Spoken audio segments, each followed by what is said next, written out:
because I value my past. The memories of yesterday can never be changed, but they give me a reason to live again. There is a reason I am here today, but there is no reason you lost your lives.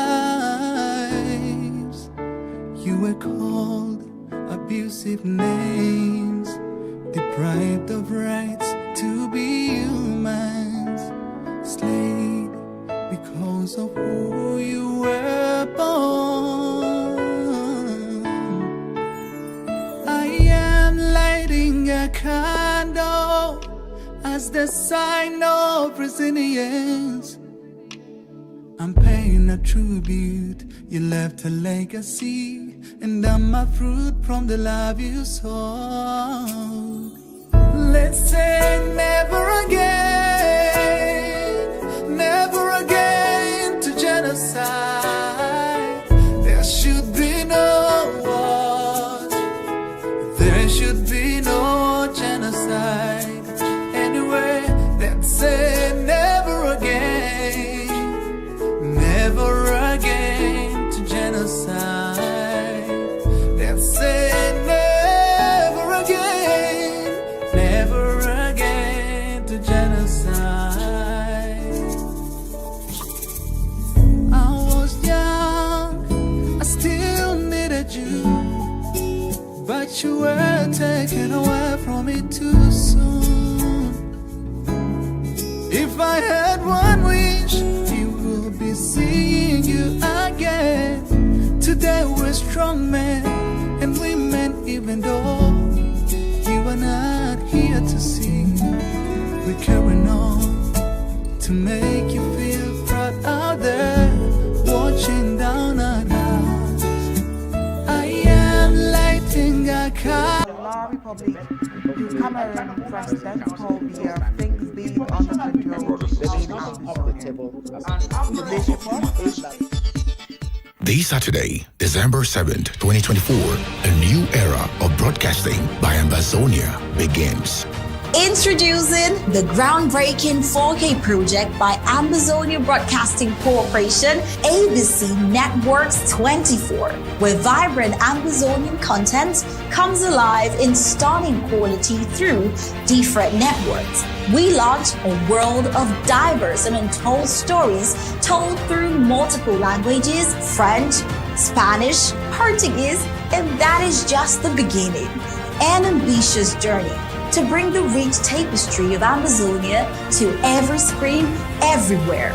Join us as ABC Amba TV English expands to new horizons, broadcasting in DSTV and Canal Plus Horizon this January.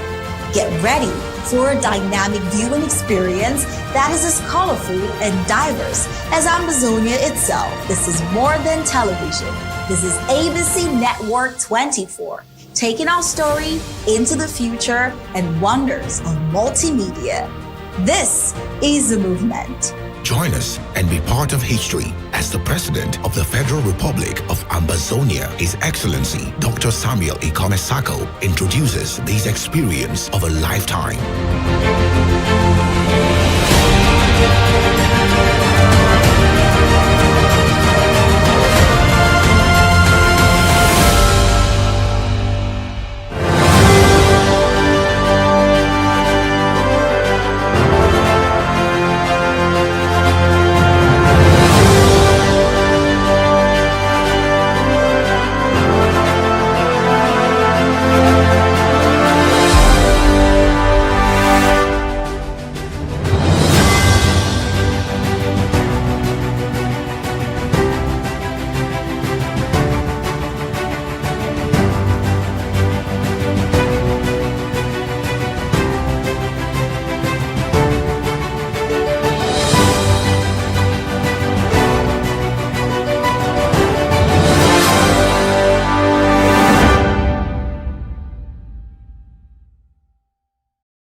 This week with Tarh Paddy King, but I am Star Smart, and tonight I instead will be doing the honors of hosting this evening's program. Well, we want to sincerely apologize for starting way behind schedule, but that is far from stopping the program from going on, and we want to thank you for your patience waiting on the program. Well, today's program offers a compelling exploration of key development and shaping Africa's socio-political landscape with implications that reverberate across the continent and directly impact the Ambazonian liberation struggle. At the heart of these stories lies a common thread: the clash between oppressive governance, international accountability, and the aspiration for self-determination. Well, in La République, we see the growing calls for Minister Paul Atanga-Nji's resignation amidst his controversial role in suppressing decent and mishandling governance, reflecting a mounting discontent within the colonial regime. The discontent that is not limited to Ambazonia, but is increasingly being echoed in La République du Cameroon itself, signaling cracks in the very foundations of the colonial regime. Well, these internal divisions present both a challenge and an opportunity for Ambazonia's liberation movement, as it seeks to expose the fragility of its oppressor. Meanwhile, the ongoing pursuit for justice at the International Criminal Court, the ICC, brings renewed hope for accountability. The Ambazonian government's submission of detailed evidence against Paul Biya and his regime places the southern Cameroon's crisis on the global stage, drawing parallels to other international hotspots. Now, this development strengthens Ambazonia's position in advocating for justice and also underscores the necessity of global solidarity in addressing crimes against humanity. Simultaneously, on a continental level, the severing of diplomatic ties between Senegal and Chad exposes a broader power dynamic in Francophone Africa, where nations are grappling with the enduring influence of French neocolonialism. Unlike Senegal, though, and Chad, we see La République remaining firmly tethered to France's leash, a reality that perpetuates its resistance to genuine reform and liberation. Well, this geopolitical context reminds Ambazonians of the broader structure at play and the importance of leveraging international diplomacy and alliances to weaken colonial entanglements. Well, through these interconnected stories, today's programs paint a vivid picture of a continent in transition, one where the push for liberation, justice, and self-governance is gaining momentum, and it brings hope for Ambazonia. Well, as you might already know, the main reason for tonight's program, why we are here tonight, which I am thrilled to announce, is that it is the dawn of a new era when it comes to broadcasting, brought to you by the Ambazonian Broadcasting Corporation. Today marks the launch of our groundbreaking 4K project, ABC Networks 24.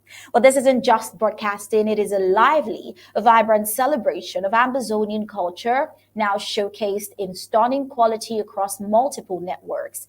Picture a world where rich, diverse, and untold stories unfold, not just in English, but in French, Spanish, Portuguese, and many other languages. Well, these marks the start of our mission to bring Ambazonia's vibrant heritage to screen across the globe.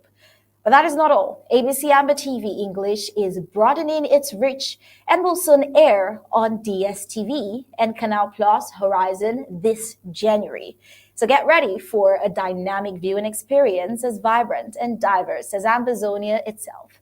For Ambazonia, these developments indeed provide a strategic lens to assess its struggles within the wider framework. So stay tuned. Stay tuned, as right after the break, our news director, Mr. Tarh Paddy King, will join us to provide more details on the thrilling new chapter, the 4K project. Do stay tuned.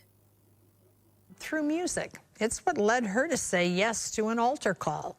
Today, more than 30 years later, she's the one writing music that's bringing people to the Lord.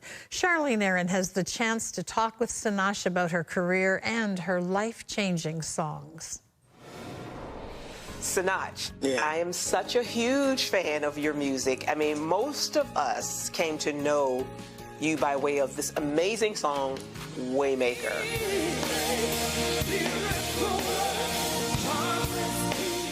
Can you talk about the success of that song? I mean, it's blessing people even right now. Sometimes God puts a word in your heart that is not only for you, but for the whole world.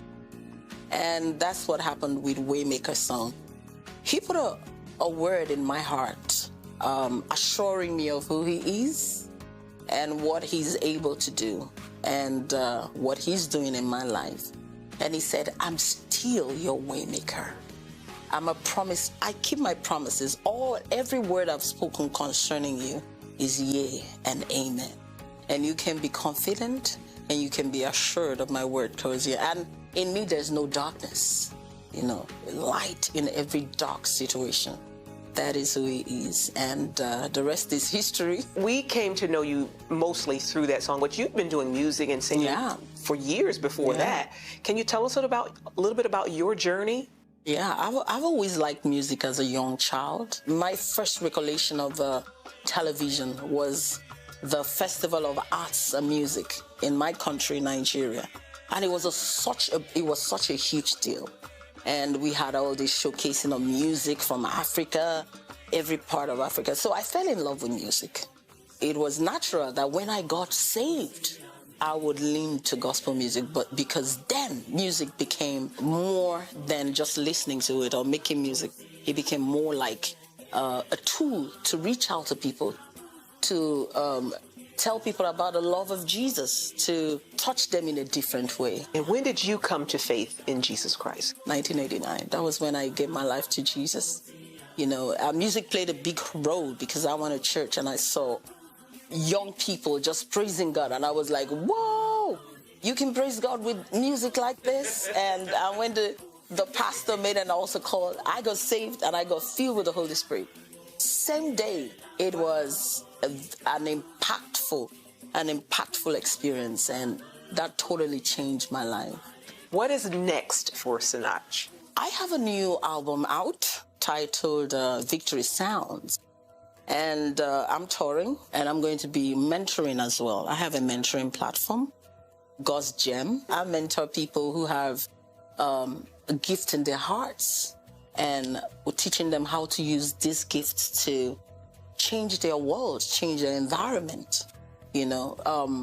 For everyone who has a gift is a promise of is a promise of using what you have to change the world, your environment. It's not only for you.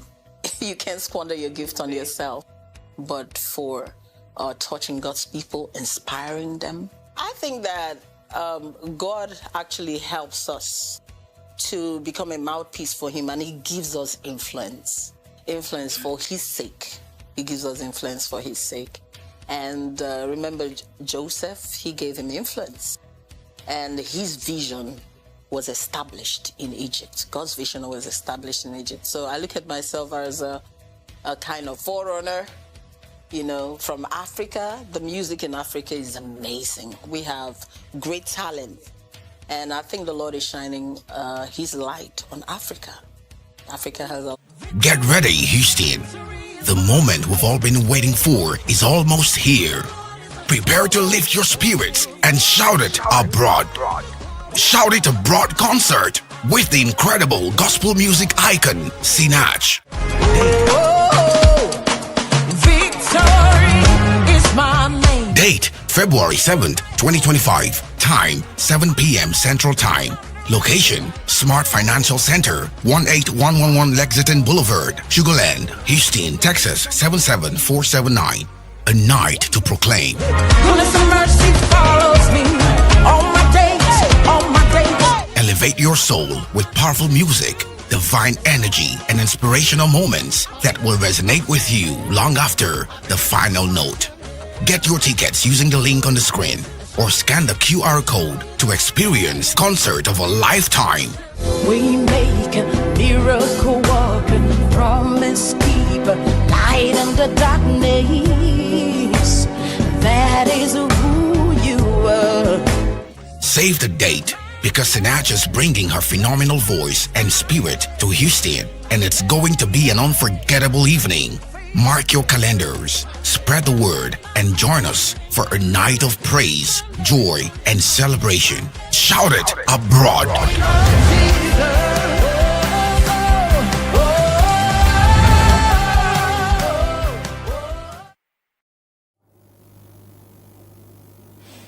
Oh, well, we have with us, joining us in the studio, someone who actually needs no introduction on this show. He's no other than our news director, Mr. Tarh Paddy King. Good evening, Mr. Tarh.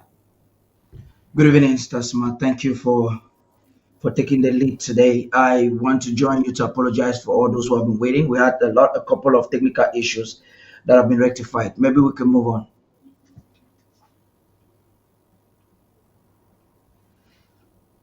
I'm listening to you, Star.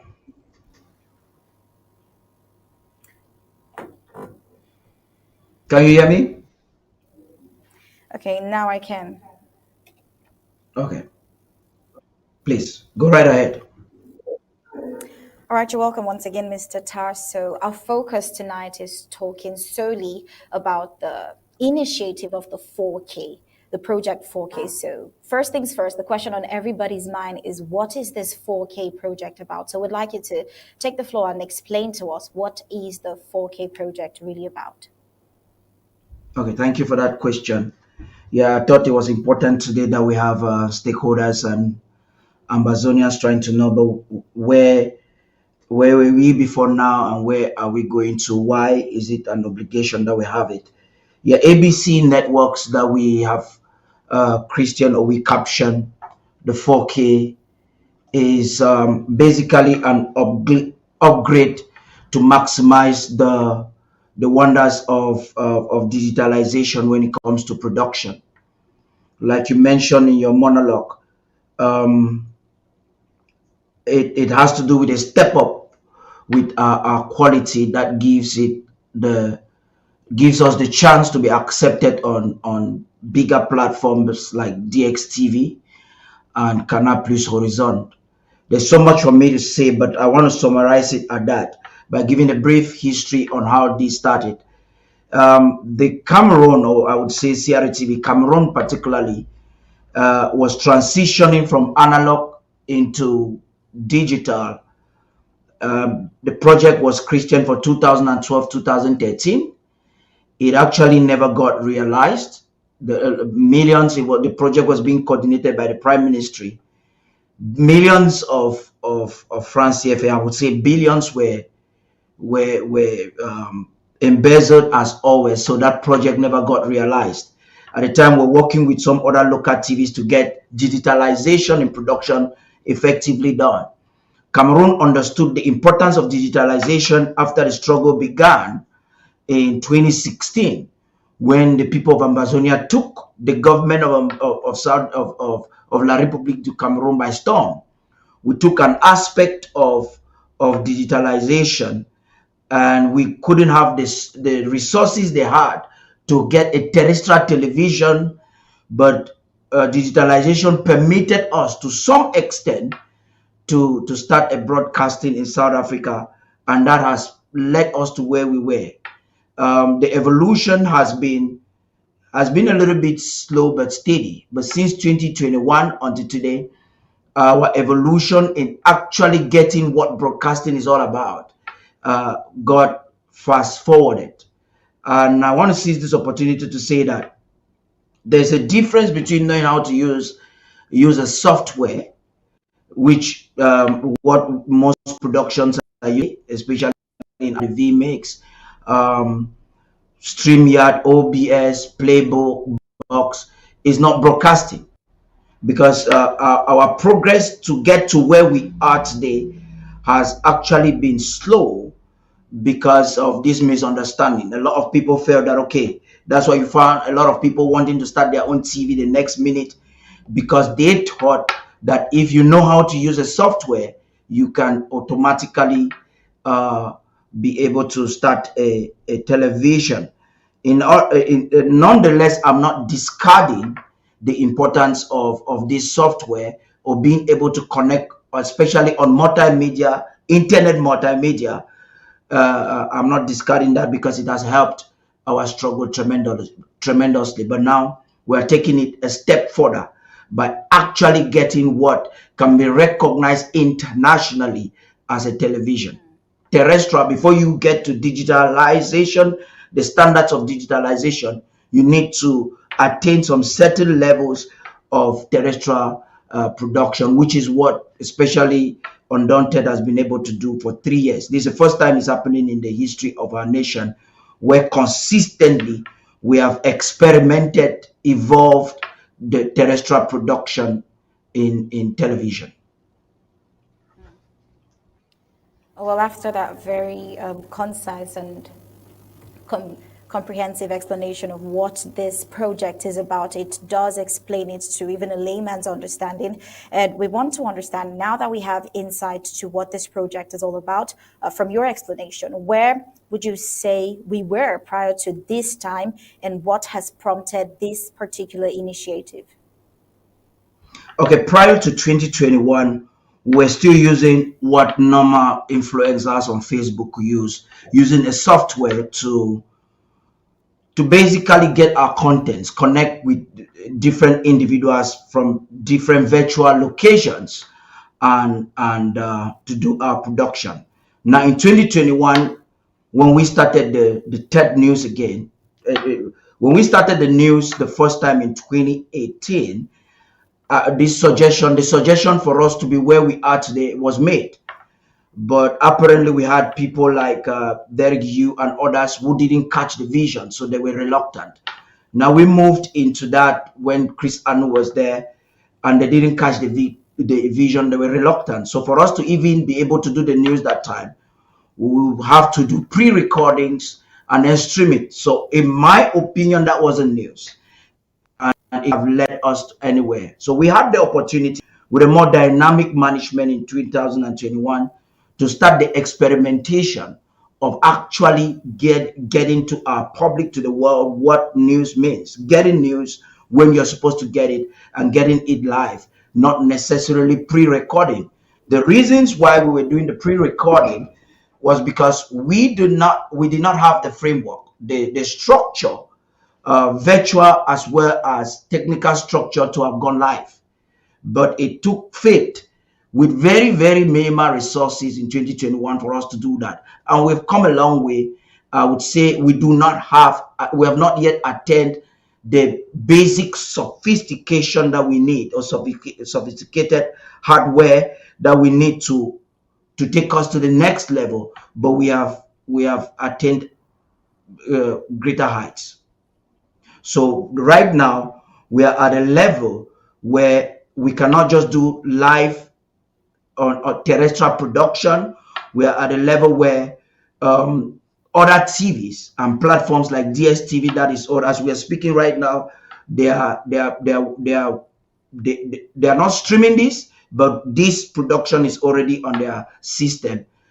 All of the productions we did last week, they have it in their system, and they have said we are good to go, which means we've been able to do a good job. You could say that. Well, according to this, there's a vote of no confidence that has been published by the House of County Chairs, and that is concerning in regards to this particular project, because it kind of appears that even ABC website seems to be under hostage at the moment. Why it's a concern with regards to this question is if this has any role to play with the initiative of the 4K project. Well, I'll say straightforwardly no. And I want to demystify this whole illusion about websites and everything. First of all, ABC is not a website. A website is not ABC. We've been able to prove that for 2 years, that with or without the website, we can effectively function. But the website as a tool for every modern day organization is important and should be taken very, very seriously. So the 4K or the ABC network initiative has not been inspired by the misunderstanding or misuse of the ABC legally owned platform, that is ABC, Amba TV website.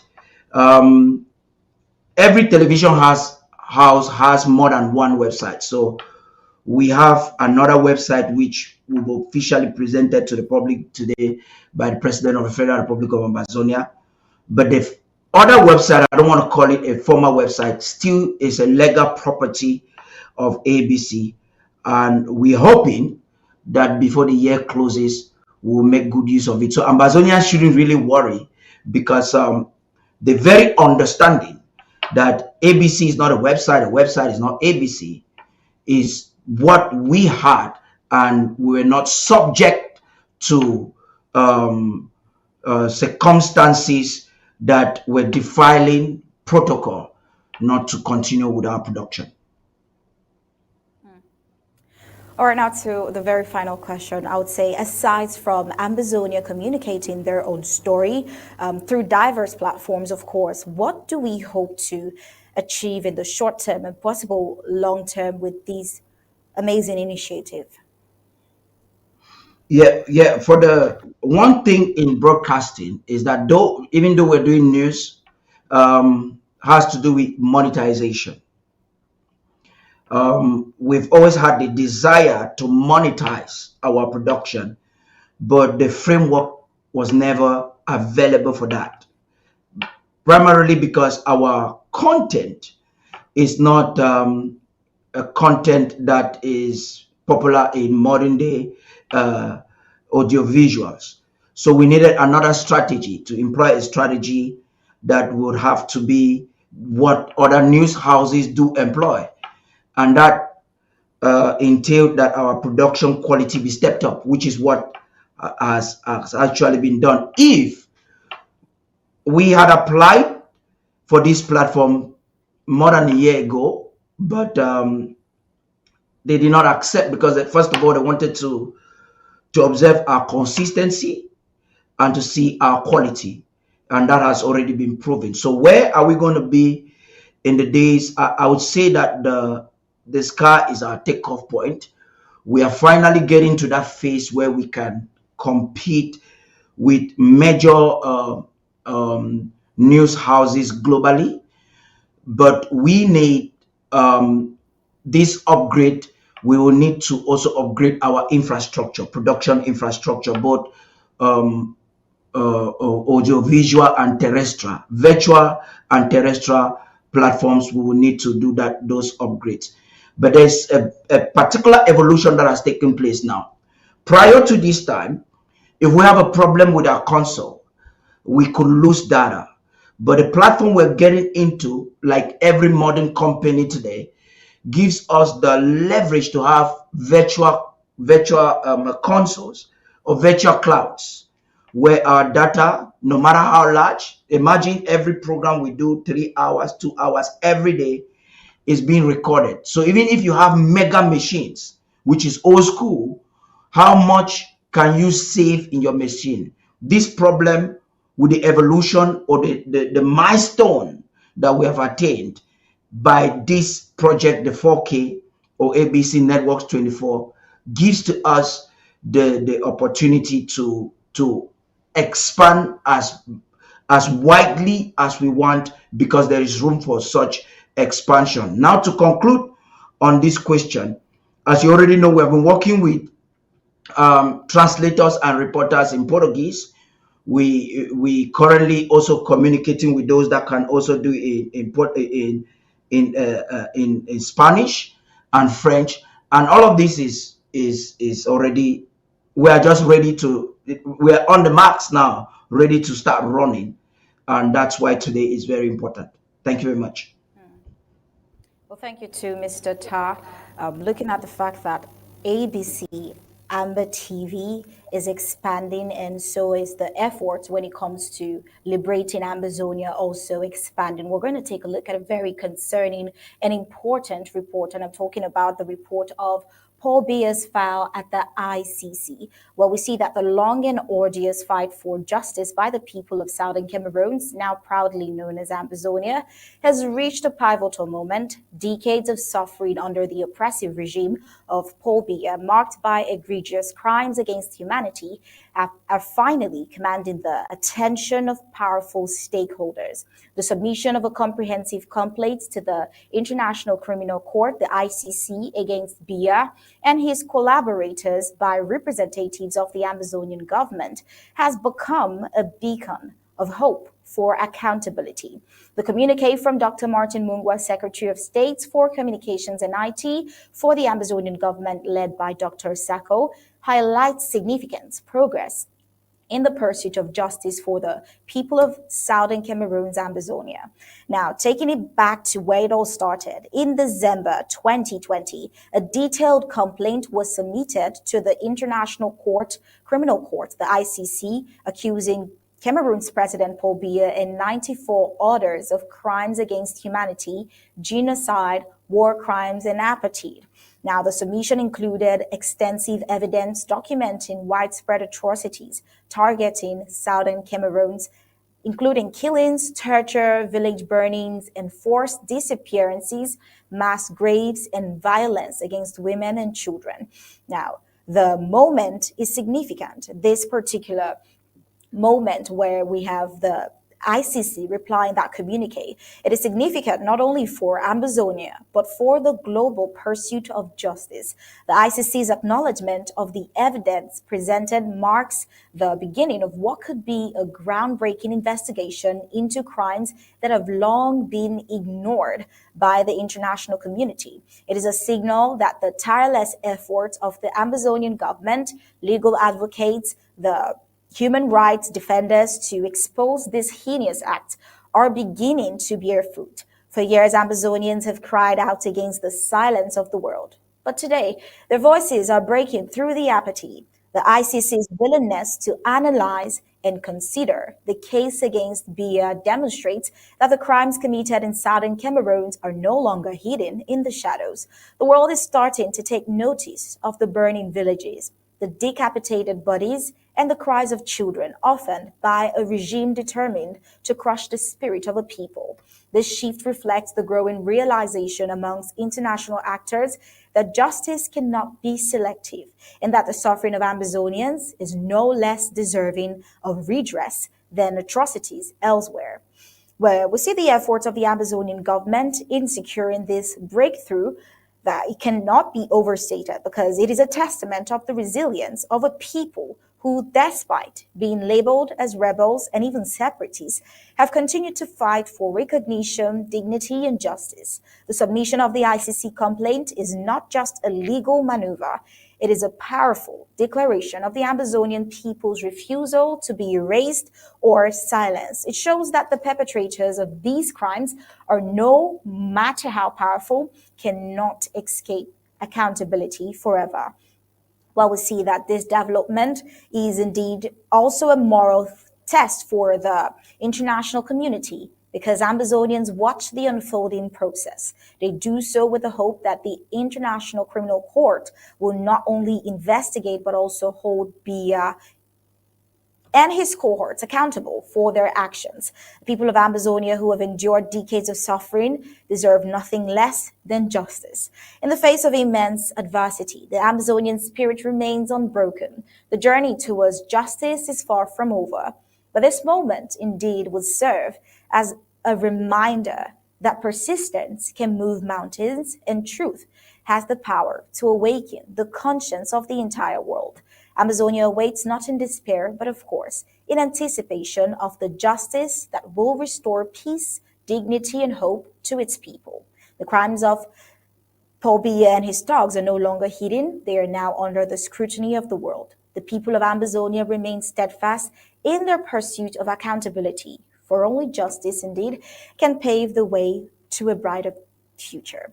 And now to join in on this particular segment is no other person than the Secretary of State for Communications and IT, Dr. Martin Mungwa.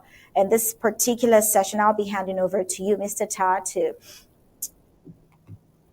take you from there. Yeah, I'll be moving directly into the office of Dr. Mungwa, who has something to say.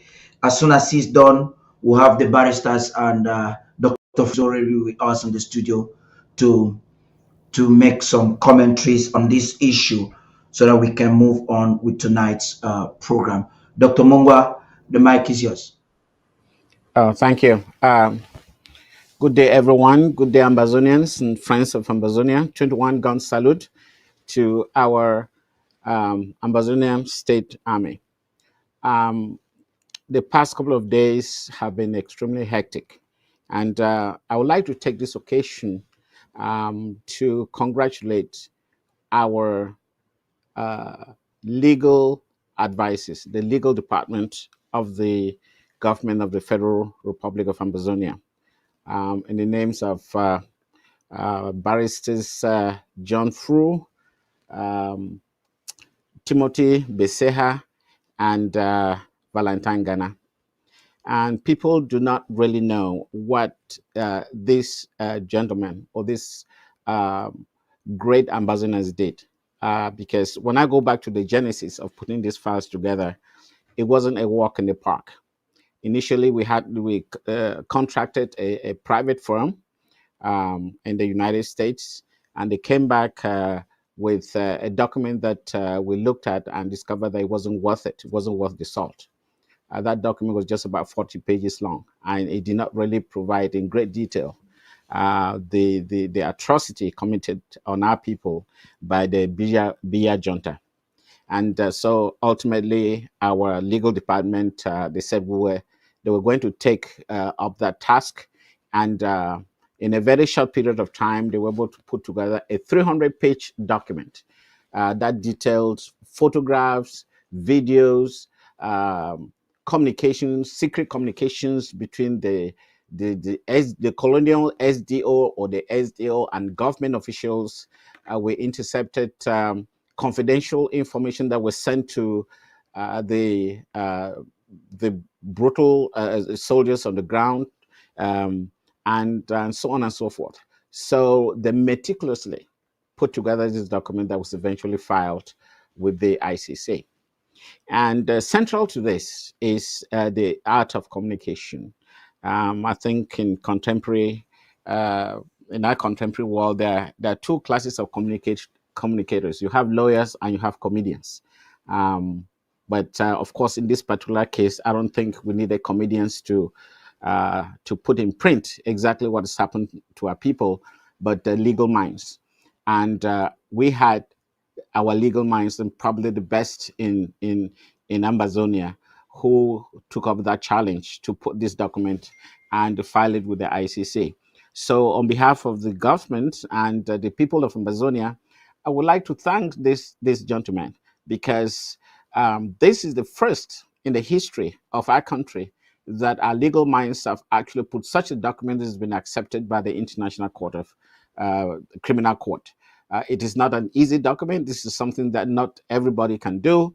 And the fact that they were brave enough and to put this together without thinking that somebody else should do it on their behalf, and the patience that they exercised ever since they submitted that document till today, because some thought that it might take probably 10 years or even longer, but they were very confident that the facts they had on our side were facts that nobody would turn a blind eye to.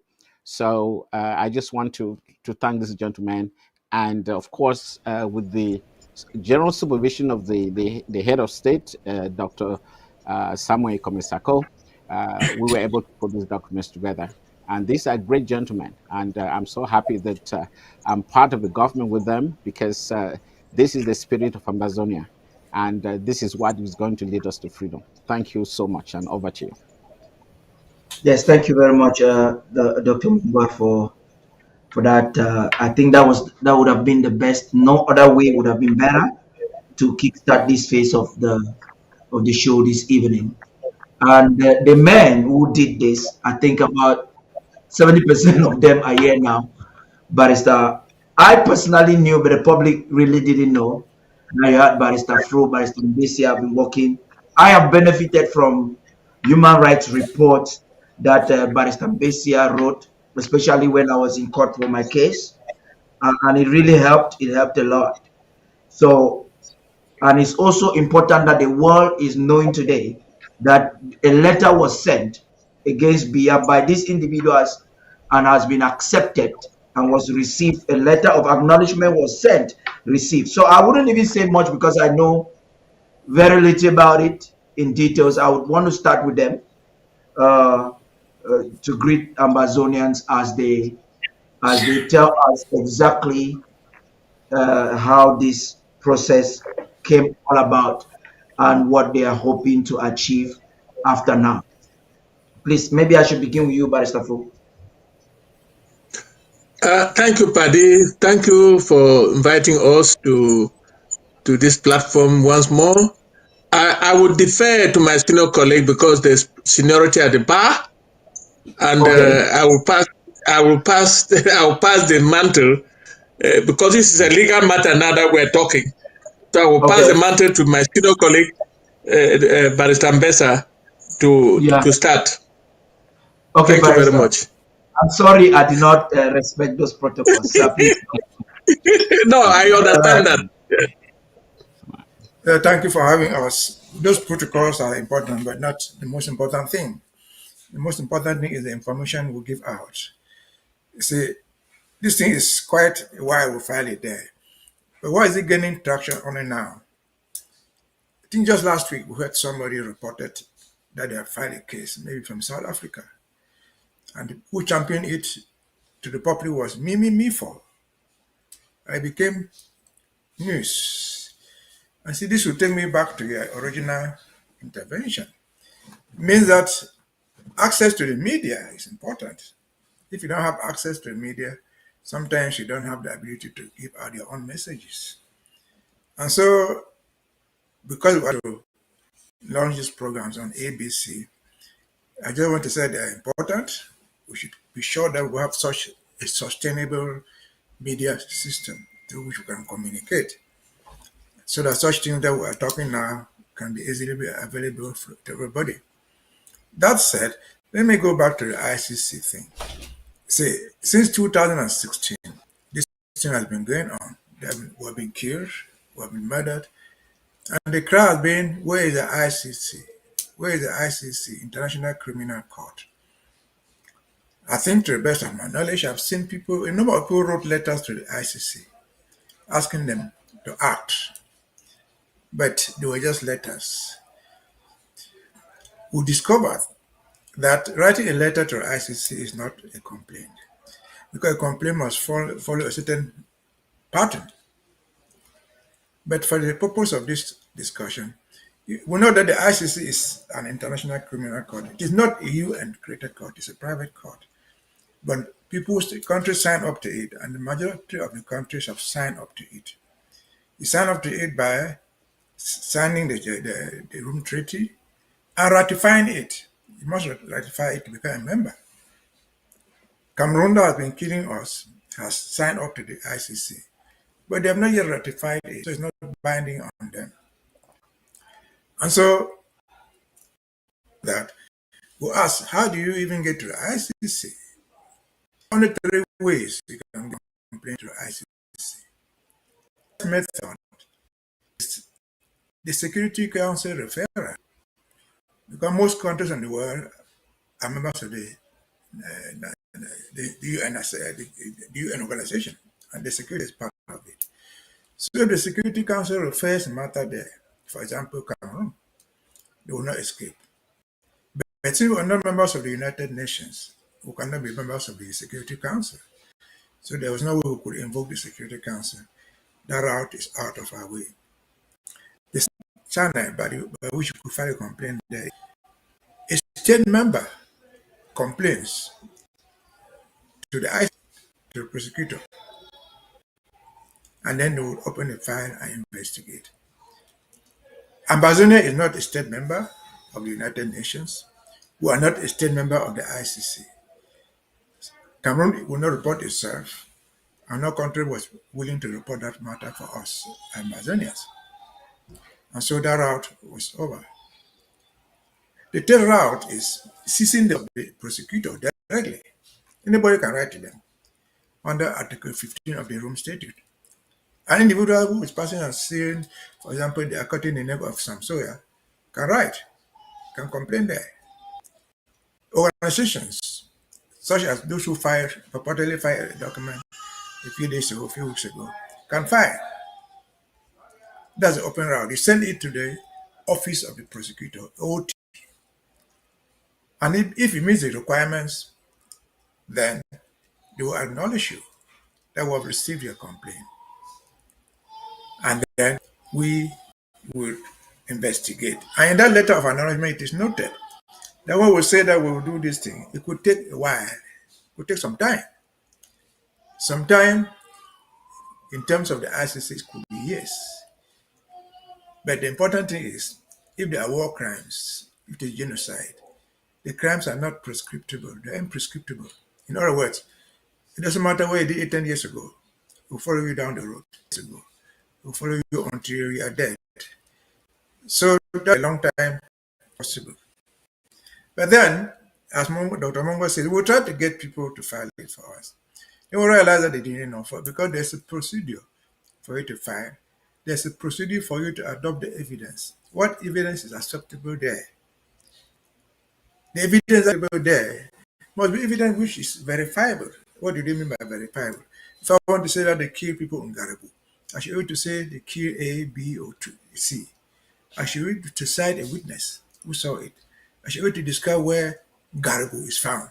So if the people are investigating, they will go there. They will to find one person. They will to find the spot. If I want to say there was mass graves, they were found in a source, or they were found in Boya, upstation. They were found in Boya prison. Those specifications can only be given by ourselves. For example, if we are filing against Atanganji, who is part of the people who complain again. But Nsoh, he stands the best player. He knows him. You can say Atanganji was here and there. This is his name. This is his father. So investigators can find those people easily.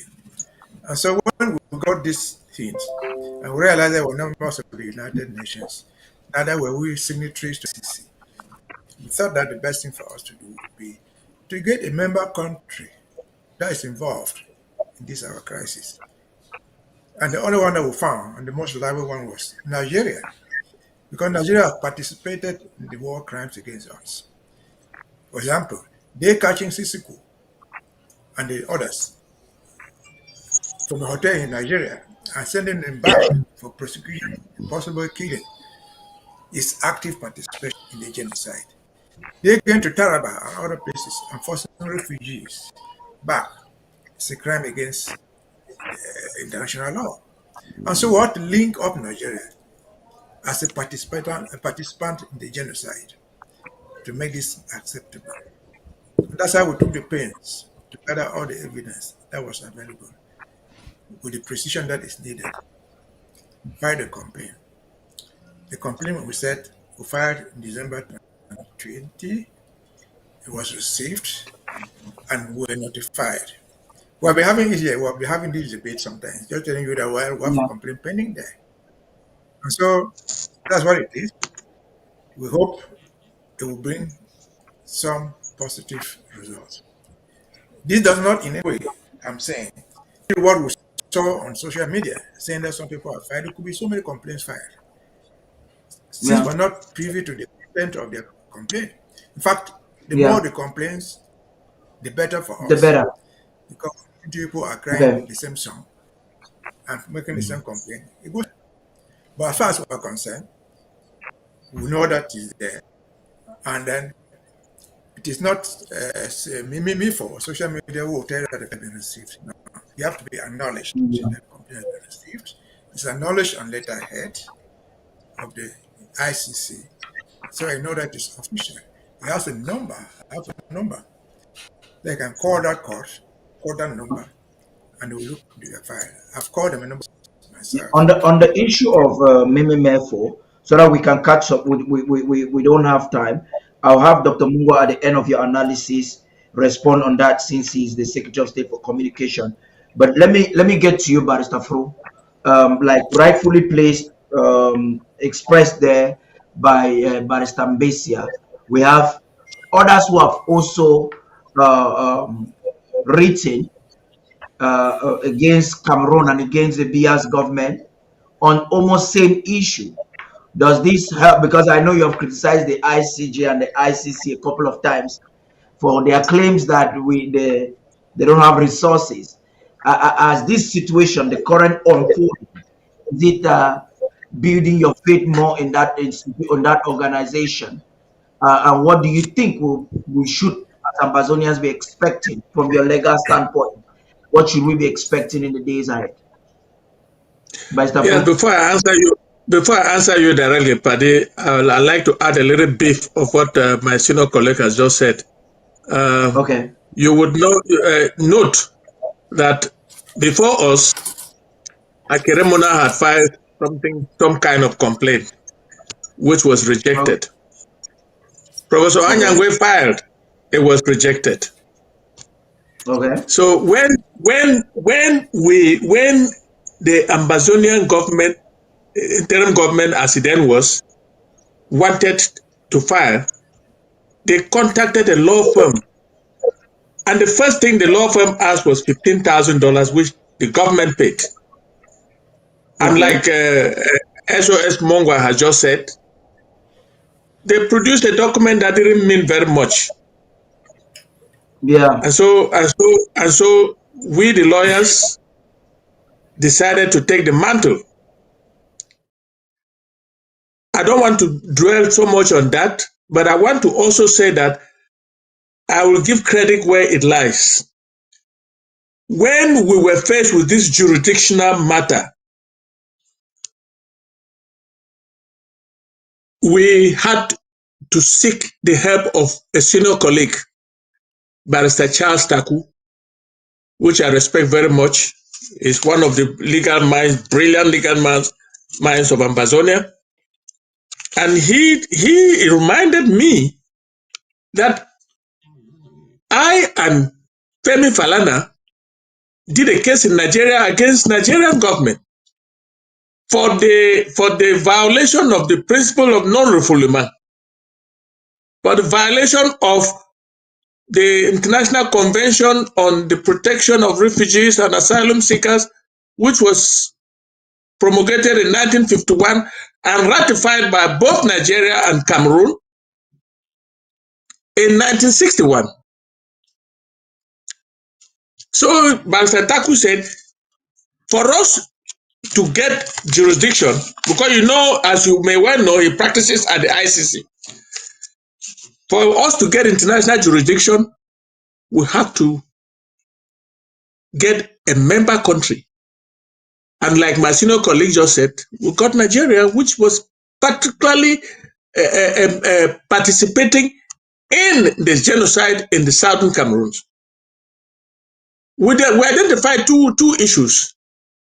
What they did to our leaders, captured our leaders who were refugees in Nigeria and sent them back to where they were running from in violation of that convention.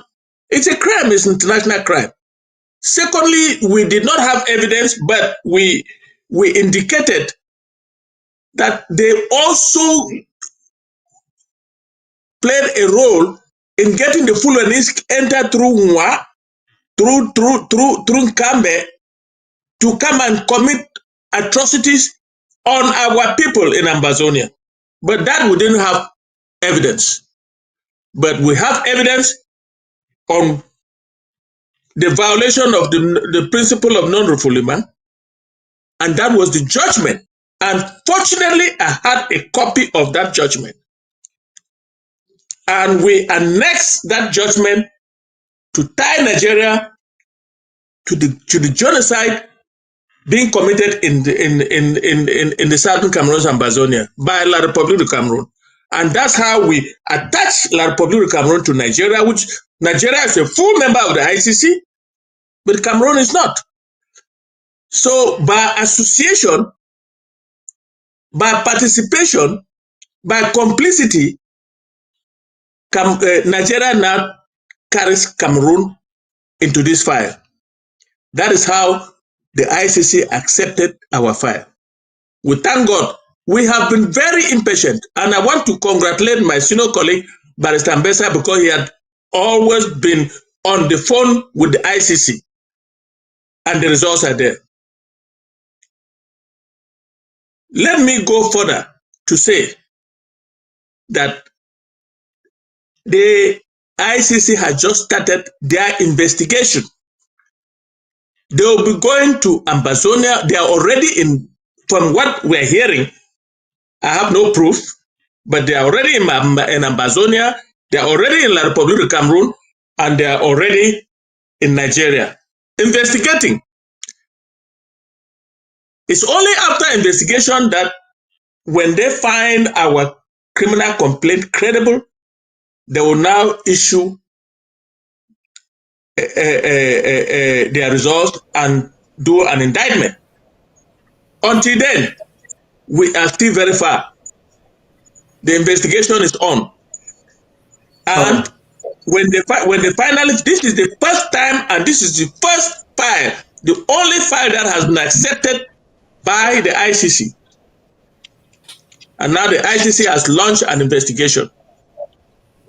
All the other people who have been filing, Anyangwe and Akeremona, and now we're hearing just 2 days ago, 3 days ago, I heard about a South African organization that filed. They did not. They didn't act like technicians that consult. We were very lucky to have. So it's like they're trying to. They're trying to still. Yeah. No. Well, no. They cannot. They cannot because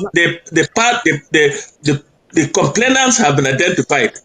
Yes, I just want to confirm that by the two of us. They are identified. We have all the correspondence. Yes, so I just want to confirm they cannot make that mistake. They cannot make that mistake to usurp our work. No, they cannot. But what I'm trying to say is that. Let's get the reaction of Dr. Mungwa. I just want to say, I want to confirm what Barrister Fru just said. The investigators are already on the ground. They were given a visa even without a letter of an official letter inviting them, but they were given visas. So that this is the exact information I want to tell you. They're actually on the ground as we speak. That's correct. Thank you very much. Thank you very much, SOS. But what I'm trying to say is, you asked a question, Paddy. Yeah. What next, or what do we expect? I think you have answered that. Yes, we expect that the 94 names plus Biya making 95, and Biya and Buhari all making 95. They will investigate each person on that list. Mm-hmm. Well, I want to also inform you that the two governors of the northern zone and southern zone are included. Tanganji is included, and many others. I don't want to. I will not be able to cite the names right now. But when they finish the investigation, they will do an indictment. They will announce and then proceed. There's actually no need for that, but I'm confident that this is a process that finally would have started, and Ambazonians should expect a lot. Dr. Fred, you have always been on camera. Can I just say something real quick? The evidence that we attach, the evidence that we attach is that judgment and the Ambazonia Genocide Library.com, which is being updated by our brother Mark Atezo. It's been updated. So they have everything about what happened, what La Republic did to us. Wonderful. Thank you. Thank you, Dr. Fred. You have always been very critical when it comes to human rights issues. You've been on TV now for weeks and months, actually educating the people, because you have an understanding on how the Francafrique or the French hegemony functions in Africa. Now, getting these results today and listening to the barristers as to what has been achieved, what do you have to say? Okay, I hope you can hear me very well. Very loud, very clear. Okay, so I'm looking at this from the perspective of a physician. I'm a physician. I'm a medical doctor. So I see people who are sick. Now, the best person to describe what is wrong with them and where it hurts is the patient. Somebody else can try to tell you something, but they will not be accurate. And you see it as explained by our lawyers. You realize that we hired somebody else, maybe some whites here in the United States. They asked for money. We gave it to them, but they brought something that does not truly depict the problem that we're going through. Only 40 pages. But our own lawyers, who themselves go through this with their families, they know where we are, were able to come up with over 300 pages and did a better job.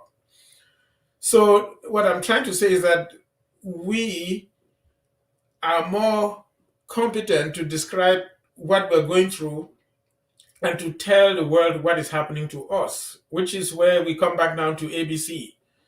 If we are sitting and waiting for the news media, the CNNs and whatever name you want to call them, Fox or whatever, they will not do it. And even if they did, they will do injustice to our situation. And they may arrive Yaoundé and be wined and dined by the regime and give a very limited and scant view of what is going on with us.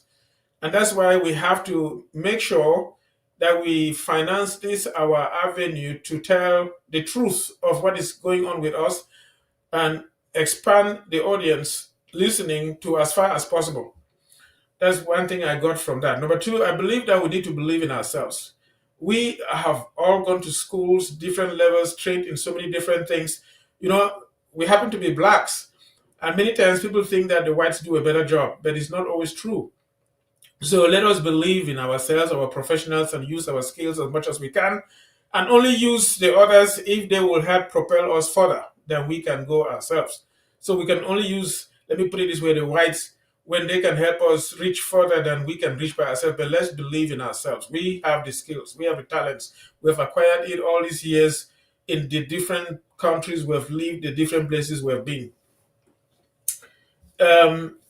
The other thing that I would like to observe here is that, yes, it's true that the resolution of the International Criminal Court may be slow and may seem to not have a binding because La Republique has not carried it through its parliament and signed it, even though they just signed their name in there.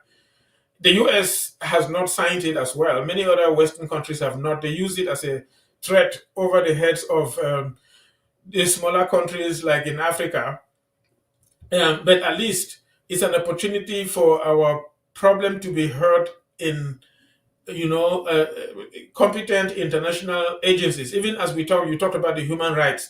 The UN Agency for Human Rights that was listening to our case, they said they have limited resources. They could not go on the ground to do their own personal investigations. They were relying on what the government party said and what the civil party or civilians or NGOs said. But at least when you listen to what they presented, they were very close to the truth of what was happening, and La Republique was doing its best to cover up.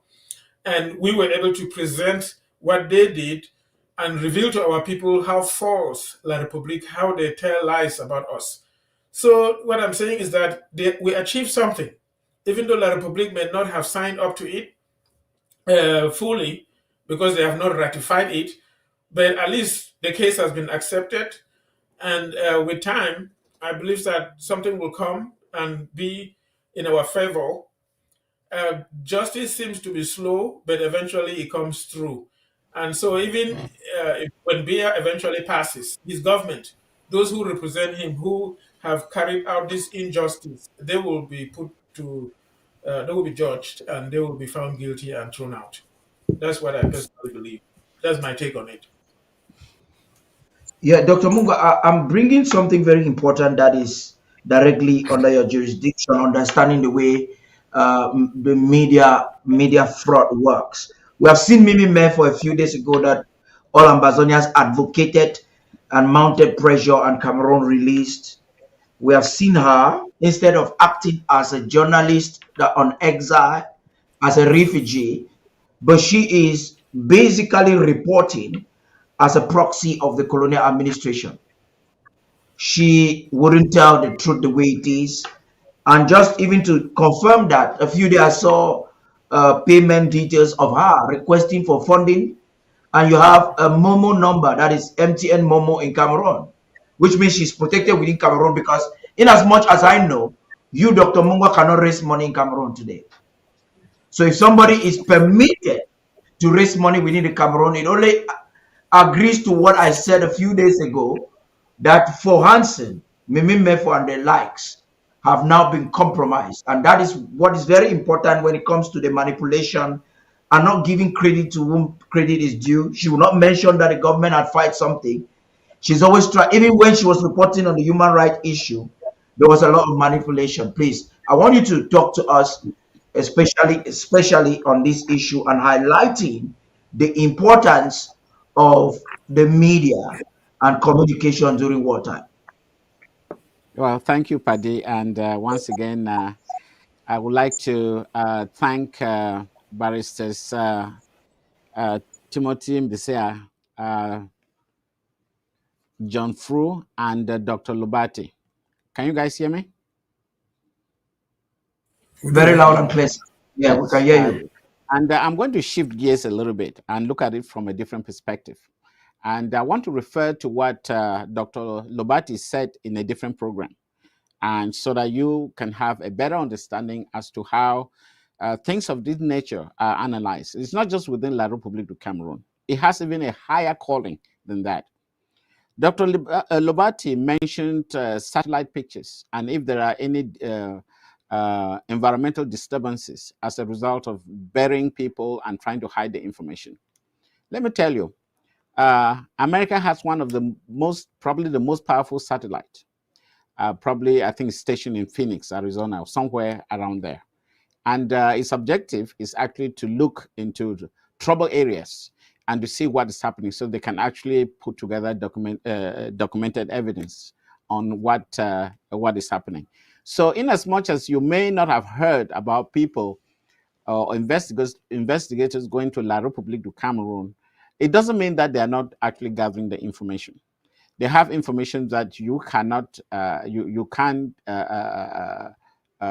be able to disprove. And as Dr. Lobati did say, these pieces of information are highly scientific. And before they even ask La République du Cameroon a question, they already have the answer. They know exactly what it is. When they talk about places that people have been buried and so on and so forth, it's not as if they're guessing. They know, they have information, they have satellite pictures. And so the idea that somebody like Mini Mefo would try to distort the facts is just for the low-hanging fruit. People who think that by doing so they're going to change the course of justice, I think it's a futile attempt. And that doesn't really bother me a lot, because I don't think that intelligence agencies will be referring to Mimi Mefo or reading what she has written. She's there to satisfy her payers, or those who sponsor her, and they think that by so doing, the general public will be sort of moved in the wrong direction. So maybe if she doesn't know that there's probably scientific equipment or technology today that cannot lie. So I can conclude that it's all a futile attempt. Coming to the role of television, ABC Amba, this is probably one of the probably the most powerful tool we've had in this revolution, because we've been able to tell our story. And like we are talking right now, people at the home front, they're listening to us Ambazonians, telling our story the way it should be told, without any distortion, giving all the facts to them.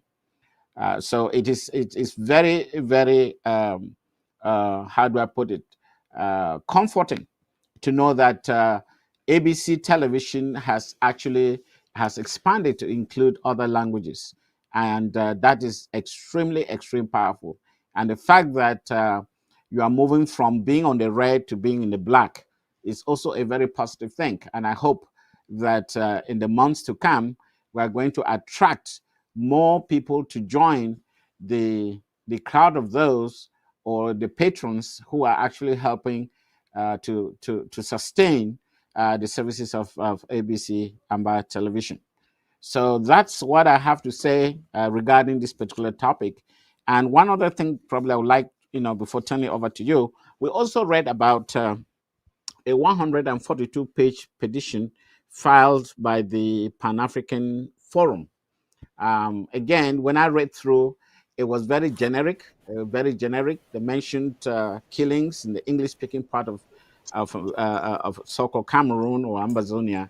They mentioned a few locations. I don't know whether they have all the documented proof to the detail that Barristers Mbeseha and Barrister John Fru did mention. And the fact that they are connected to these communities means that they have more to say than just a generic description of events. I mean, for communicators, and I think both of them are probably the best among us, you can't just make a generic statement without providing the details. It's the details that stick. And very often among our people, we like to speak in generic terms and thinking that you have a point. If you don't, zoom it down to a detail, being very specific, it doesn't hold, in the law court. So they are lawyers. They obviously know what they are doing. So that's what I wanted to say. And again, I want to thank Dr. Lobati, whom I always admire listening to. He has a very broad understanding of almost everything. And of course, the two of you, Barristers Timothy and John Fru. Thank you, and over to you. Yeah, Dr. Mungwa, we'll still have you because there's something very important we're talking about. The lawyers will comment on you because particularly you share articles to me that you want me to get interest in, and you're very keen the way French Africa functions. And this is very critical, and I think your contribution will be very important. So I am bringing Star Smart again. Star, can you hear me? I understand that you have been processing a report on this issue that happened. We discussed last week on Chad, and now it's Senegal. There's some comparison. There's some disparity in the information that we have. But before we get to that, I want to play a video, a very short video of French Foreign Minister, so that you can tell us what you have this evening. Nous procédons à un changement de posture militaire. We are reviewing our military positioning. The goal is to redefine our partnerships with our African partners so our association can better meet their needs, be faster and more flexible.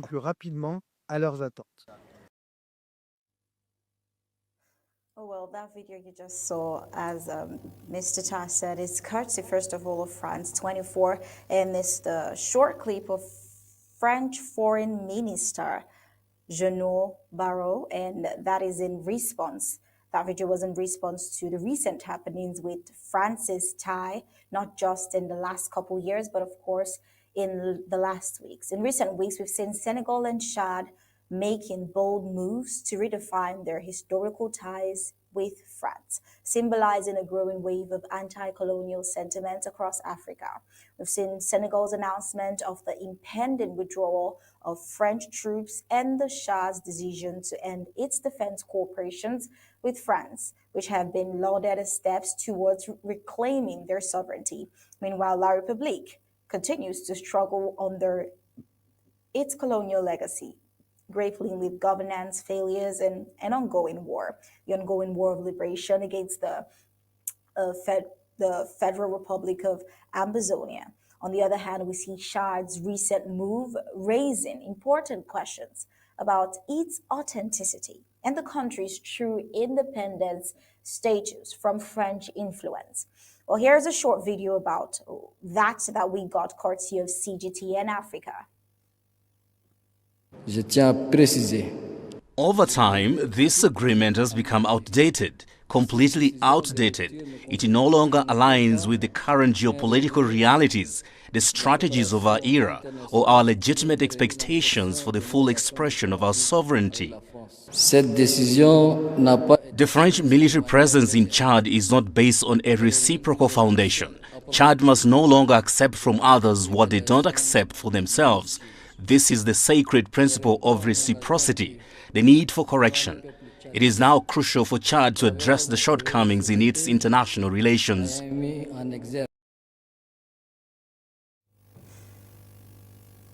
Well, we see Chad's communique declaring an end to military cooperation with France, which has sparked skepticism given the deep historical and political ties between the two countries. France, first of all, played a significant role in Chad's current leadership. After the death of former President Idriss Déby, his son, Mahamat Idriss Déby, Itno assumed power with strong French backing. Now, despite the opposition holding a 59% majority vote against him compared to his mere 14%, he still won that election. Well, this outcome suggests a significant French influence in ensuring the continuity of their interest in Chad. Now, Chad's economic and security apparatus remains deeply entwined with French support. France maintains one of its largest military presences in Africa in Chad, a strategic location for France's operations in the Sahel. The dependency on French military aid and economic cooperations leave many doubting the sincerity of Chad's declaration to end defense ties with France. The skepticism is further fueled by the possibility that Chad might be playing both sides, balancing its relations with both France and Russia. We also see Russia's growing influence in Africa and France's response to that. Well, we see that the tension between France and Russia in Africa has added another layer of complexity to Chad's decision. In a communique, the French Minister of Defense labeled Russia as France's greatest threat in Europe and accused it of undermining French interest in Africa. The statement underscores the strategic importance of Chad and other African countries as geopolitical battlegrounds between the West and Russia. Chad's purported pivot away from France coincides with Russia's increasing involvement in Africa, raising questions about whether the move is an attempt to align with Russia's growing influence or to simply leverage the situation to negotiate better terms with France. The ongoing presence of French military bases and infrastructure in Chad makes a complete severance from France improbable in the short term.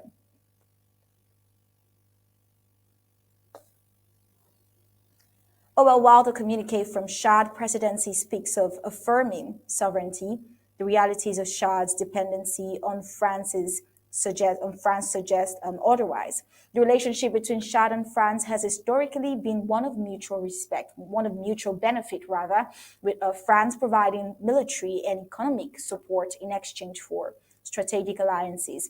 The question remains, can Chad truly achieve sovereignty when its political and economic survival is so deeply tied to France?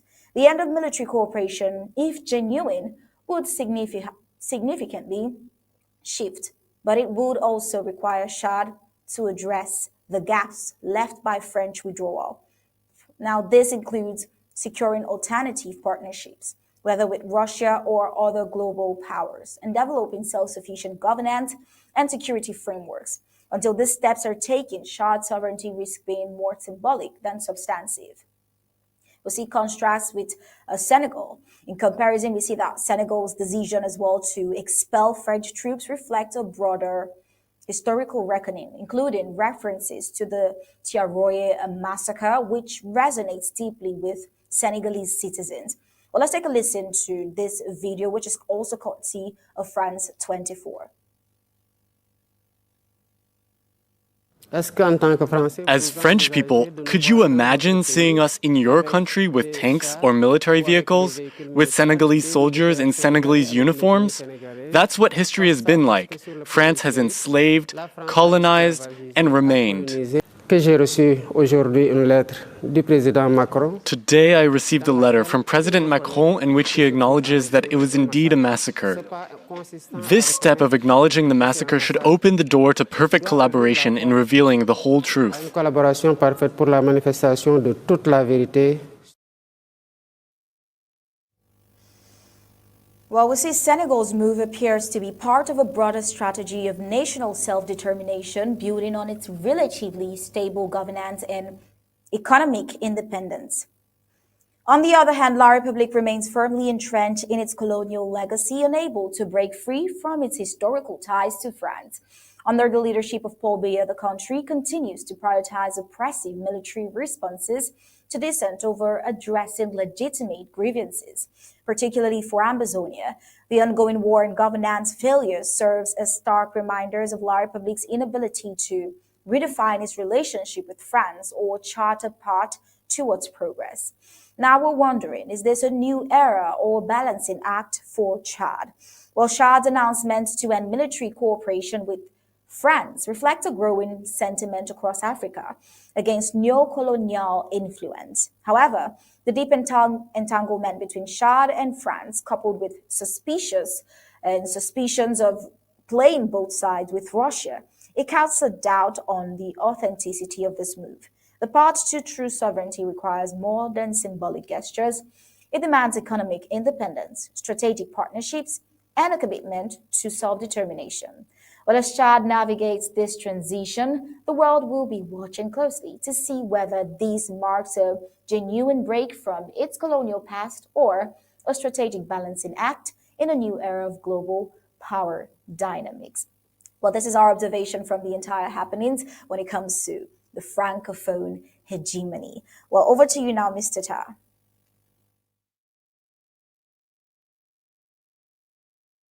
That was an amazing report, Mr. Smart. I understand that the barristers spent time last week to give our perspective on the government perspective. And the comments I want us to make now, please let's try to make them within 2 to 3 minutes because we have to end this segment of the program and move into the Zoom meeting. I wish we had all the time we started earlier. I wish we did not have the technical hitches to have started earlier. But I would want to start with Dr. Mungwa and then to Dr. Lobati before the reactions of the barristers so that we can quickly conclude this segment and move on. Dr. Mungwa, Yes. please. Yeah, thank you. It's very important, the developments that are happening all across West and Central Africa, headed by Senegal in the West and now Chad. And I think what I can say is that the social media and the globalization have been an equalizer. Remember that one of the reasons why these colonial powers were very, very sort of omnipotent is because they had access to information which the general public did not. And therefore, they acted on that information, and everything came to us as a surprise. Just take the case of Senegal. People do not know what that the president was referring to. In fact, there was a massacre in Senegal after World War II when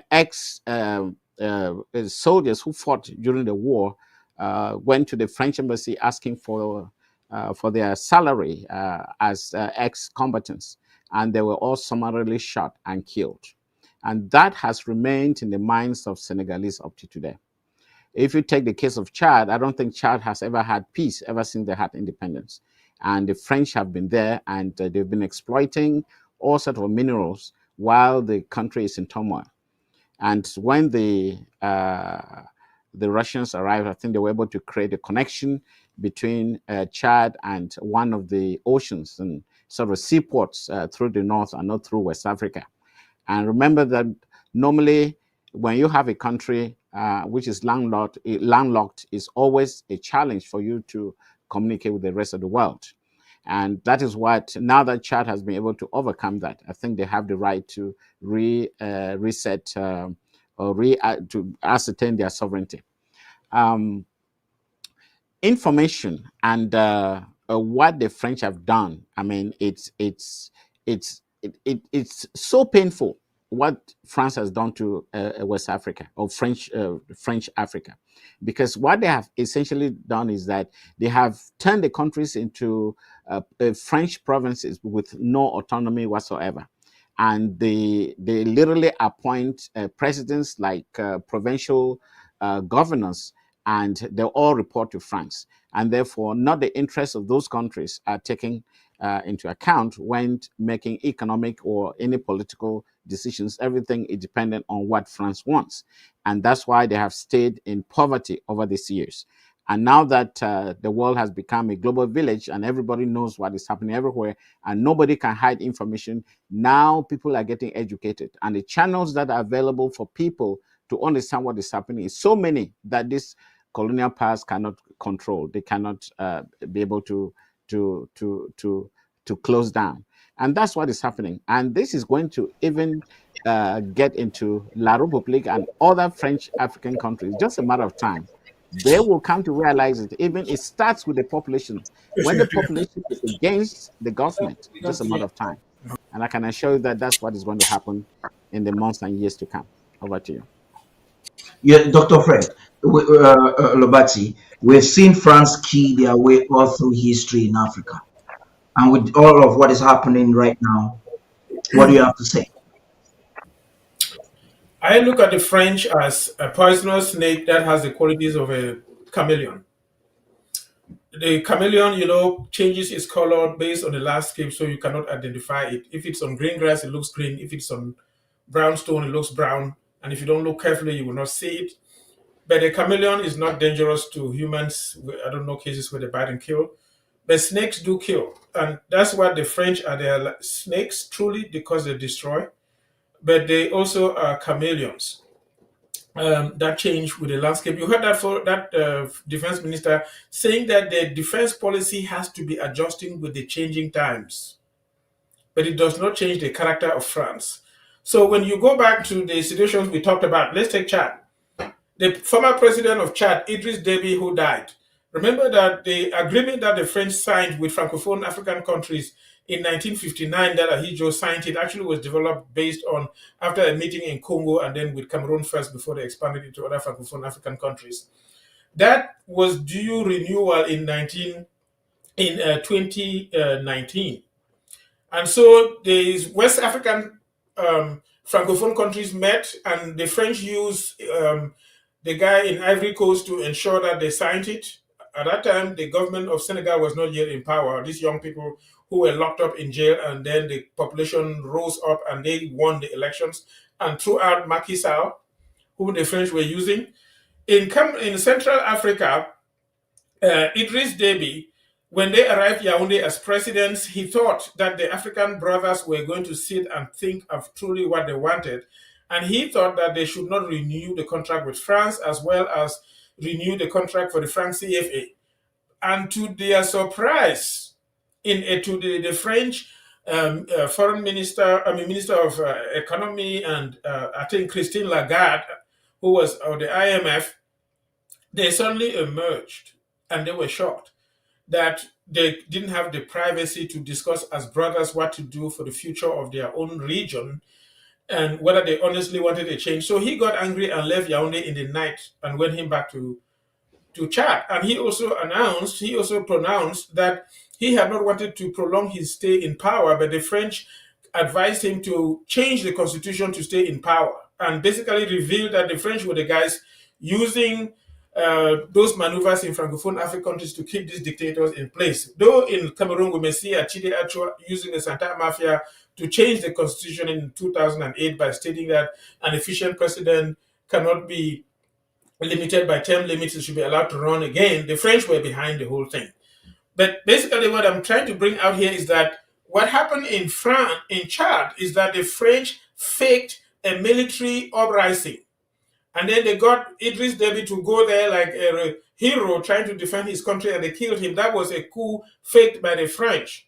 To cover it up, then they brought this boy, which some people say is not Idriss Déby's true son, who was raised in his house and a military person, and put him in power. Macron went to Chad to install him, and people were asking, what is the difference? If you are condemning military takeovers in Burkina Faso, in Mali, and other countries like Niger, why would you recognize the one in Chad? And of course, they continued and then faked a civilian change. The man changed now from a military guy to a civilian. So the French are responsible for the government change in Chad. They went to Gabon and they realized that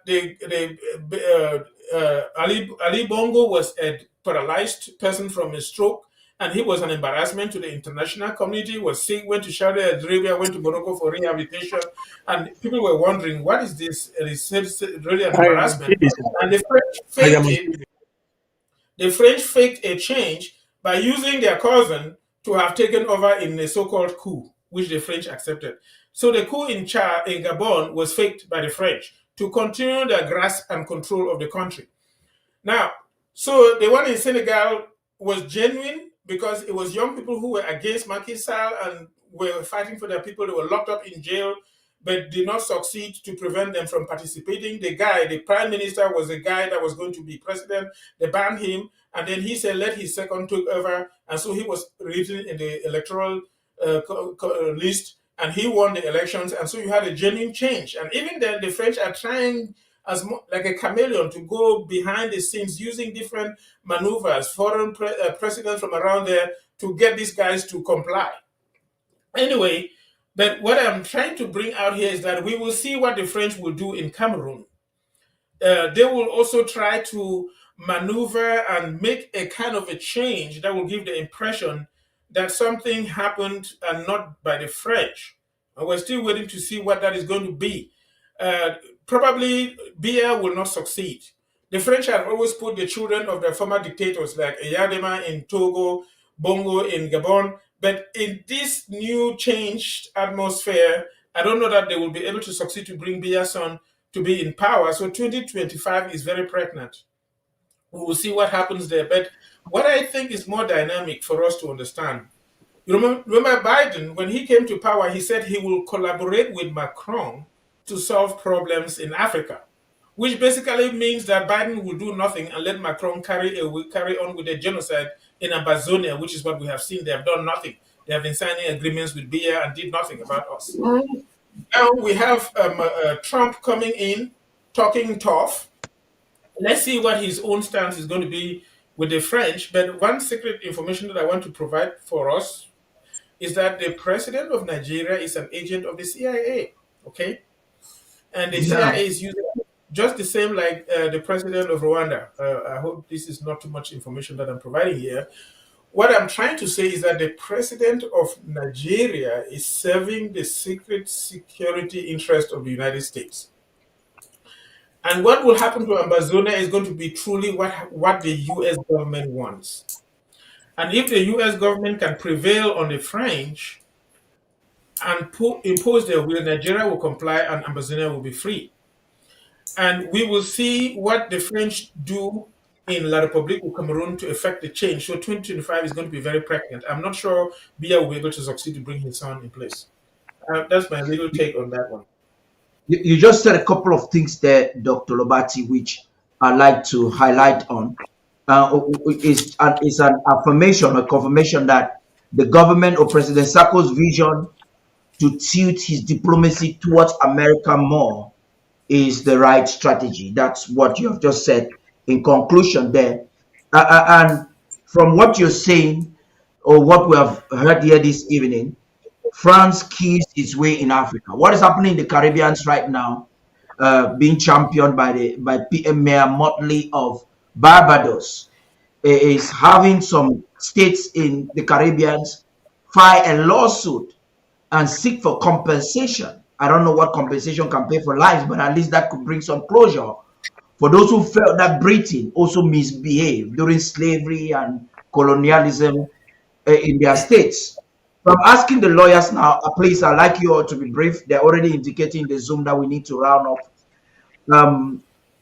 Do you think that, if at all, it's even true? Because if you get the analysis from Dr. Fred Lobati, Dr. Mungwa, and it's like France is just trying to play along, but their real intention is not really to divorce these nations in Africa. So they are playing a scheme, like Dr. Lobati says they are trying to act like the chameleon, but they are still engraved in Africa. Do you think that if France is effectively booted out of Africa, Africans that have been victims of this carnage, decades of carnage by the French hegemony, rally and also file lawsuits and seek for some compensation, whatever it would be? Do you think that could be a strategy? Please, we'll begin with you, Barrister Fru, and then Barrister Mbeseha, so that we can make our comments a little bit straight and summarize it enough possible so we can move to the Zoom. Please, Barrister Fru. To answer that question, I am not sold yet about what is happening in Chad and Senegal. I am not sold yet until I see the action. Because the French are so embedded in this French Africa in such a way that you don't get up overnight and want to leave. But having said that though, Chad, I saw this foreign minister of the Russian foreign minister in Chad. Chad must have come into an agreement with the Russians to protect the present Chadian government from the rebels. Because Chad cannot commit suicide by taking away the French military when the rebels are still there. So I think something is happening. The Russians' influence is taking shape in Chad. For the case of Senegal, I think that the Senegalese don't have a baggage anywhere that they cannot disentangle themselves from the French. So the Senegalese, these young men in Senegal, I think they mean business and France will leave. Now, let me take us back to Cameroon, which concerns us. The Accord de Coopération of 1959 was renewed by Cameroon in 2019. But Cameroon has been playing safe by doing what? You know, when you are a robber and you connive with others to go and steal, and then you share the booties of what you have stolen, you have a duty to protect each other. Criminal duty, so to speak. You see the way Biya has played it safe by stealing our resources and distributing the booties to the members of the Security Council. I will name them. China. China bought pectin because Cameroon allowed it, because Cameroon had a contract with America to have pectin. China bought pectin. Cameroon accepted China for its own selfish reasons. China is drilling in the Gulf of Guinea, in southern Cameroon. Russia is drilling in the southern Cameroons, signed by the French and the British. The British have associated with the French to drill oil in the name of Perenco in southern Cameroons. ELF by the French is drilling in the Gulf of Guinea. What has taken place is that Biya has stolen our resources and shared to these people who command the world. May I also mention that the United States owns 40% of the resources in the Gulf of Guinea. It may not necessarily be in our territory, but they have 40% in the Gulf of Guinea. So all the members of the Security Council have been tied to what is happening in our territory. Like you rightly said, we have an interest to stick with the United States and see what Trump, who seems to have done something for us in the past, We'll see how he would advance. Will he advance with American interest? American interest is not in the Southern Cameroon. It's in the Gulf of Guinea, because the Gulf of Guinea is not only in Southern Cameroon. It's bigger than Southern Cameroon. Therefore, we have an interest to hang on to them and see where they take us to. Because the situation that Biya did, what Biya has done, these members of the Security Council, permanent members of the Security Council, none of them can come to our help except the United States. Because the United States might have interest in the Gulf of Guinea, but it does not have interest directly right now, as we speak, in the Southern Cameroons. That is the type of thing that we should look at very carefully to talk about filing a lawsuit. I don't see any French-speaking country in Africa that would file a lawsuit against the French. They have to use physical means by sending away the French military and the French baggage. If they file a lawsuit, they cannot file a lawsuit. It will not go anywhere. Where will it go? You can have a judgment in Africa, but can you execute it on the French? It's another matter. So I'm trying to see that. We'll get deeper into that and the coup next week. But we have to the coup in Africa and the French maneuver. I want to bring it to you now, by Mbeseha, as you be the last person speaking on this issue, so that we can all move into the Zoom meeting. You heard my question there, and you've heard all the other speakers. The crown is on your head. Speak to us, please. Thank you. I'm going to be very brief. See, we make some mistakes sometimes. You have the we have been talking about cooperation agreements of 1959, but signed by France. There were two components of the 1959 agreements: economic component and the political component. The political component brought in the military. What was their role? To protect the regimes in place. It's not a defense agreement to fight against your enemy. It was a defense agreement then and now to make sure that the regimes in Francophone Africa, Yaoundé, Senegal, Burkina Faso, wherever it is, was protected by the French. And that explains why you could have somebody, we still have them today, 50 years in power. As long as that regime is there and protecting French interests, they will remain there. They didn't sign the military agreements to come and fight their enemies. That's why the Malians were the ones who first abrogated it. The rebels were dealing with the Malian government. The French people were there. They never fought them. Boko Haram have been in Niger, everywhere. They are not above France. The French did not fight them. They tried to perpetuate the regime. That's what even is happening in Cameroon. Because that's why Paul Biya, even in our politician, before he makes a change, he has to go to Yaoundé, to Paris, and seek permission.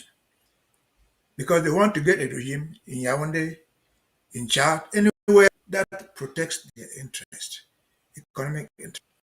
And going forward, again, what I saw in Chad, which we analyzed last week, the Chadians purported to abrogate a military agreement of 2019.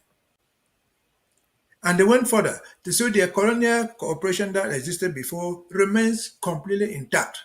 It is written there in paragraph 3. And so that's what they are doing. But going forward, the point is this. It looks as, even looking at, in 1959, when the countries were having independence, the Americans, the West, call it like that, realize, and they still realize it, what they call a sphere of influence.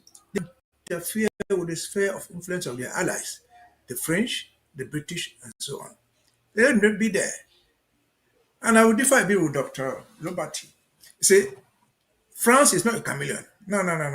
The French, to me, they are outright criminal armed robbers. They rob the African countries with impunity, publicly. They don't even hide their intentions. And so they are armed robbers from those countries with the complicity of the United States, because nobody can do the embassy in Yaoundé, the Chad, the embassy in, the American embassies in Mali. They don't know what was going on economically, how the French were taking away everything from them. They knew those things, but they will not intervene because they are their allies. But unfortunately for them, I don't deal with the Security Council like as I say. No, that's a very different issue. The West that had seen, they are the one who had colonies. The West that had colonies. Russia never had any colonies. They are member of the Security Council. China never had any colonies. They are not. They are members of the Security Council. They are the ones who benefited from independence because they kept their economic interests within their former colonies. But unfortunately, again, the Americans, let me just call it the West, they missed the point. They did not see China coming. China is not a human rights observer. They don't come there to give you things for nothing. They give you something for pay. They give you something for consideration. So back, the African Union, the whole African Union said wanted to be an office. We want an office for ourselves. They had no money. It will be one for you. And they come and be one for them. I don't know how many, 20 floors, how many. In Addis Ababa. That's how they entered. They came to Cameroon that we're talking about. Cameroon said, well, our National Assembly is broken. They said, we'll give you one. And they have just built one. 10 times that the one that they had before. At no cost to Yaoundé. And so, with that, they start to exploit it, because that accounts for what the contract says have been signed by the Russians. They have been signed by the Chinese. Can the French counter this? Impossible. The Russians have developed a military interest to the West, what they call NATO, trying to express their own. Don't need your gold, they have enough gold. They don't need your minerals, they have enough minerals. You don't anything like that. But they are interested in their own security. And once the NATO alliance decides to come out, the Russians are intelligent. They say, okay, we know where you get this money to come and fight us. You know where you get all this influence. We'll destabilize you right there. And that's how they start to sign this military agreement. They are signing military agreements with African countries, not economic agreements, where we should threaten the West as a bloc. The West itself is called NATO. And so I don't know how far, what is going, I don't know the content of what the Senegalese signed. But no agreement will change anything until they abolish the 1959 cooperation agreements, which are purely economical. Until they have their own currency, until they have something like that. All those things are superficial. And again, the West has sat down, the dollar and the euro have seen it coming. With the BRICS coming in now, economically to eventually establish a bank that can counter the dollar. Establish an economy, a monetary system that will defeat what the West has as the dollar or the euro. All the question of they are still there. On Ontario, France is still possible to put somebody in your own. Favor them means what? Allow them to explore what they want, go without paying taxes, install the government that they want there, when they want it, and how they want it. They have lost this in Niger. They have lost it in Mali.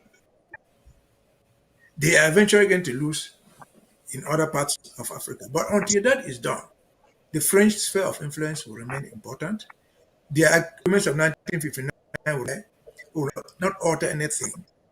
Because the guy in Niger, in Chad, he owes his position to Macron as the president. That's why he puts it there. Our economic agreements of our cooperation agreements of 1959 remain intact. Because you cannot bite the finger that fits. Again, the West did not see this coming. They brought this on themselves. The West knew it. For the 4 years of Biden's administration, he had not food in Africa. Except a few months ago, a few weeks ago, weeks. He went to Angola. Why did he go to Angola? What's the in Angola? American interest. They lost their military in Niger. I think you have really belabored the point, and the one thing with everything we have all discussed this evening is that there is a collective, if I must say, there is some sort of a collective agreement that whatever is happening now will only gain traction if we see it realized. Now, you mentioned something bricks which we're going to carry for next week and and also examine some of the coups in French Africa closely, the game that because this is Ambazonia this week, and we analyze these things so that we can help policy, we can help strategy, and also we can help educate our people on exactly what is happening. So the discussion is very elastic. We cannot summarize it effectively now. We're telling all our viewers, because of the importance and the stakes of this evening, that this is where we wrap the cuttings of tonight's uh, Ambazonia's this week with Tarh Paddy King. And we're going to the next phase, which is a very and the most important phase of tonight. You have just been watching. I know those who are watching, especially from the home front and all across West, East, Central, and Southern African states. You do not want us to stop. Those who probably are already on the platform in the diaspora are watching us. And the good news is that those in Europe will be able to watch us through Canal Premium Plus group and DSTV all across Africa. You'll be able to watch us starting next week, because we're going to have a 2 weeks testing of the platforms. Their connectivity started yesterday, and they're affirming our messages. For those who are watching us now, particularly in the Zoom, there's no way in the Cameroons that you're getting this kind of content.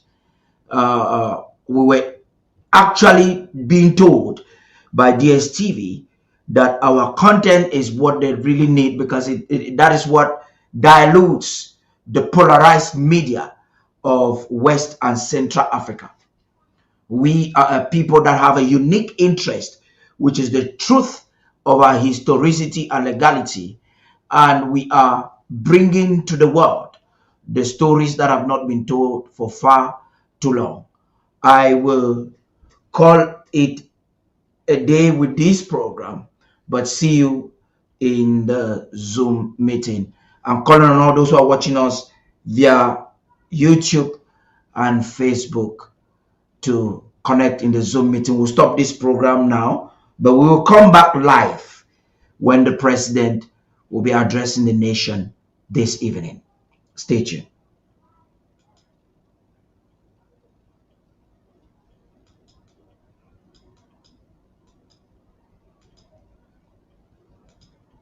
La Republic du Cameroon president Paul Biya things big on the control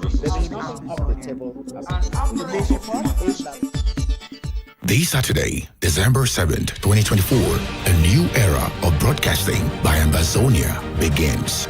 Introducing the groundbreaking 4K project by Ambazonia Broadcasting Corporation, ABC Networks 24, where vibrant Ambazonian content comes alive in stunning quality through different networks.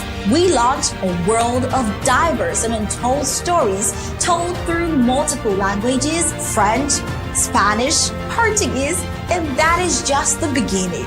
An ambitious journey to bring the rich tapestry of Ambazonia to every screen, everywhere. Join us as ABC Amba TV English expands to new horizons, broadcasting in DSTV and Canal Plus Horizon this January. Get ready for a dynamic viewing experience that is as colorful and diverse as Ambazonia itself. This is more than television. This is ABC Network 24. Taking our story into the future and wonders of multimedia. This is the movement. Join us and be part of history as the President of the Federal Republic of Ambazonia, His Excellency Dr. Samuel Ikonesako, introduces this experience of a lifetime.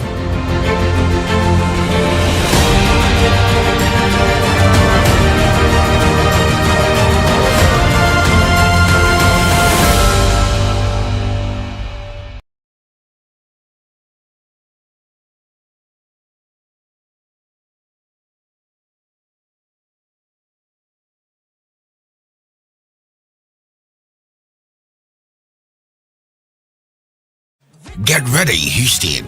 The moment we've all been waiting for is almost here. Prepare to lift your spirits and shout it abroad. Shout It Abroad concert with the incredible gospel music icon, Sinach. Victory is my name. Date, February 7th, 2025. Time, 7 p.m. Central Time. Location, Smart Financial Center, 18111 Lexington Boulevard, Sugarland, Houston, Texas, 77479. A night to proclaim. Goodness and mercy follows me all my days, all my days. Elevate your soul with powerful music, divine energy, and inspirational moments that will resonate with you long after the final note. Get your tickets using the link on the screen or scan the QR code to experience concert of a lifetime. We make a miracle working, promise keeper, light under darkness. That is who you are. Save the date because Sinach is bringing her phenomenal voice and spirit to Houston, and it's going to be an unforgettable evening. Mark your calendars, spread the word, and join us for a night of praise, joy, and celebration. Shout it abroad.